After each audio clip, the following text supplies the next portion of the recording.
Video' এটা কৰিবৰ বাবে কেমেৰাটো ৰেডি কৰি আছিলোঁ। সেই সময়তে মানুহজনী এণ্ট্ৰি মাৰিলে নহয়।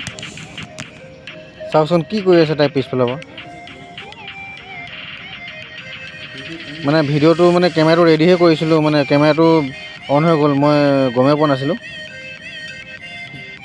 কি জমনি কৰিছে তাই চাওকচোন মানুহজনী।